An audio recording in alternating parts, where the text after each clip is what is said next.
Hello everyone. Today's topic is determinant.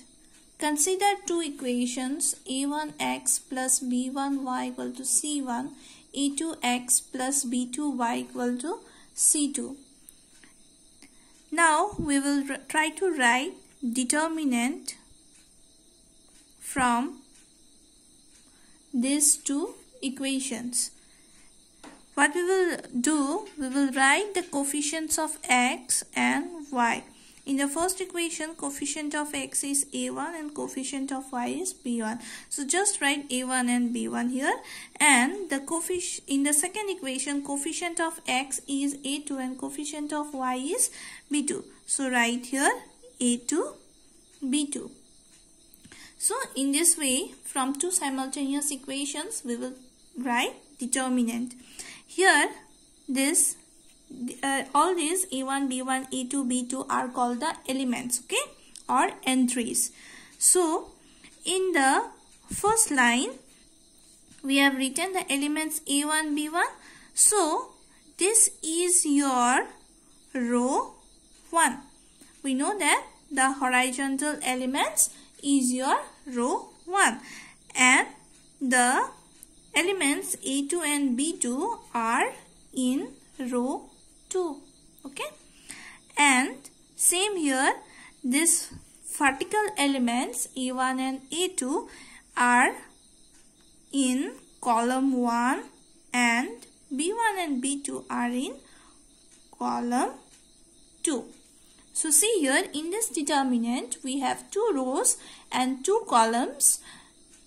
So this determinant is of order 2. The order of this determinant is 2. Okay. So let us take one example. Suppose 1, 5, 2 and 3. This second order determinant is given. So how to solve a second order determinant? What we will do, we will just cross multiply the elements. We will get our result. So for here we have 1 and 3 here. Cross multiply 1 and 3. You will get 1 into 3. Then give one minus sign. Remember, the first value will be always plus and the second value will be always minus. Then multiply this one 5 and 2. Right here 5 into 2. So 1 into 3 3 minus 5 into 2 10. So we got minus 7. Sorry. So in this way we will find a second order determinant value. Let me write the evaluation of this determinant, general form of determinant. Here a1 into b2 minus b1 into a2. This only we did here. This formula we applied with this determinant. We have multiplied 1 into 3, then 5 into 2. Okay. Now let us consider 3 equations. 3 set of equations. Let me write the equations. a1x plus b1y plus c1z is equal to d1. This is z, okay. Then a2x plus b2y plus c2z equals to d2. Then e3x plus b3y plus c3z equal to d3. So these are 3 equations. From these 3 equations, now we will write the determinant. We will apply the same procedure as above. We will here what we did, we wrote the coefficients of x and y. That means the unknowns. Here we will write the coefficients of x, y and z. We are given 3 variables or unknowns here.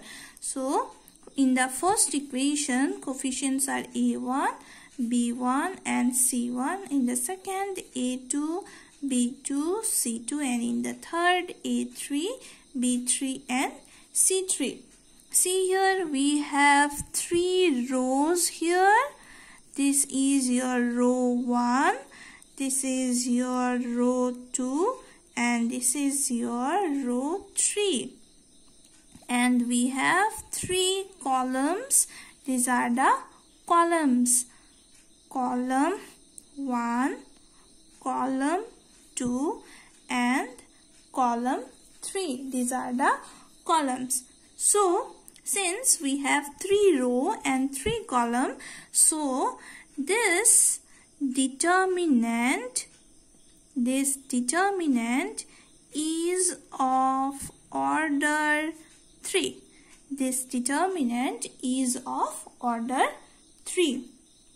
I hope so you understand. So now let us take one example. So we got our second order determinant. Now we will try to solve a second order determinant. I am taking a example to show how to solve a third order determinant. Okay. So see here, we will evaluate this determinant row wise. We will take the first row elements. So first element is 1. Just write 1 here. Then see, 1 lies in the first row and first column. So what we will do? We will delete those elements. Since y lies in the first row, delete those elements, and y also lies in the first column. So delete those elements. Remaining elements are 3, 4, 4 and 5. So write the elements 3, 4, 4 and 5 in the form of a second order determinant. Next element is 2, and we know that for the second element we will give minus sign. So write the 2 element. Same procedure, 2 lies in the first row and see 2 lies in the second column. So we will omit those elements. Remaining will be 2, 4, 3 and 5. We will write here 2, 4, 3 and 5. Now the third element is 3. See here, we have 3 here. 3 lies in the first row and third column. So omitting those, we will get 2, 3, 3 and 4. So write again 2, 3, 3 and 4. So now I have already taught how to solve a second order determinant. This is a second order determinant. We will cross multiply the elements. So 3 into 5 will be 15. Give one minus sign. 4 into 4, 16. Minus of 2, then 2 into 5 will be 10. Give one minus sign. 3 into 4 is 12. Next is plus 3. 2 into 4 is 8. 3 into 3 will be 9. So what we will get? 15 minus 16 will be minus of 1. Then from here 10 minus 12 will be minus of 2, and we already have one minus 2 here, so we will get plus 4. Then 8 minus 9 is minus 1. Then into plus into 3 we will get minus of 3. So minus 1 minus 3 will be minus 4, and we have plus 4, so it will be 0. So in this way we can evaluate or find the value of a second order determinant.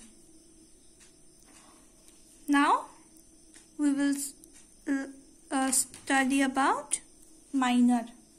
So how to find a minor of a determinant? Suppose in this determinant, let us take the same example. In this determinant we need to find the minor of these two. Okay, these two elements. See here, 2 lies in the first row and second column, so we will omit those elements. Omitting them, we will get the remaining elements to be 2, 4, 3 and 5. So let me write here 2, 4, 3 and 5. We got this element. So this determinant this determinant is the minor of element 2. Okay, this determinant, second order determinant, is the minor of the element 2 of this given determinant. Okay, see here, from here after expanding this one, we got this line now. From here also we can see with 2 we have this second order determinant. This determinant and this determinant are same. So after expanding, whatever we will get after expanding a third order determinant, this second order determinant will be the minor of 2. Same here with this 3 we have this minor. So this second order determinant is the minor of the element 3. And same here, this second order determinant is the minor of the element 1. So similarly, for the other elements we can find the minor. Let me find the minor of the element 3. Let me find minor of 3. So what will be the minor? Just let us check. 3 lies in the first column. 3 lies in the first column and the third row. So remaining elements are 2, 3, 3 and 4. So write here 2, 3, 3 and 4. So this is called the minor of second order determinant. And just cross multiply the values. You will get the not value, entry. Just cross multiply the entries. 2 into 5 minus 4 into 3. That means 10 minus of 12 minus 2. That will be the answer. That means minus 2 is the minor of the element 2. And from here what we will get? 2 into 4 it will be 8. Then given minus sign, 3 into 3, 9 equal to minus 1 is the minor of 3. Okay. Now cofactor. So cofactor formula we have we have the cofactor formula as minus 1 to the power I plus j into minor of the element for which we are finding the cofactor. And what is I here? I is your row and j is your column. Okay, this is the formula for cofactor. I is the row and j is the column. So from this determinant, from the same determinant, given determinant, let us find the cofactor of 2. From here, let us find the cofactor of 2. What was the formula? Minus 1 to the power I. Let us check in which row 2 lies. 2 lies in the first row. So in place of this I, we will write 1. And for j is the column, 2 lies in the second column. So in place of j, what we will write? We will write 2. And see here, we have already found the minor of 2. What is the minor of 2? This second order determinant. We will write the second order determinant here, or you can directly write the value minus 2 also. So what we will get? Minus 1 to the power 3, and this one after solving we got minus of 2. Minus 1 cube is minus and we have minus 2, so our answer will be plus 2. So this is the procedure of finding cofactor. Let me find the cofactor of this element 3. Okay, cofactor of 3. We already found the minor. Now we need to find the cofactor. Formula was minus 1 to the power 3. 3 lies in the first row and third column. Okay, so in place of I, we will write for 1. Since 3 lies in the first row, so it will be 1 plus what will be j, that means the column. 3 lies in the third column, so this will be 3, and we will write the minor. We have already found the minor of 3. This was the minor. So what we got? Minus 1 to the power 1 plus 3 is 4, and this answer we got to minus of 1. So minus 1 to the power 4 is plus 1 and into minus 1 will be minus 1. So this is our answer. So thank you for watching the video.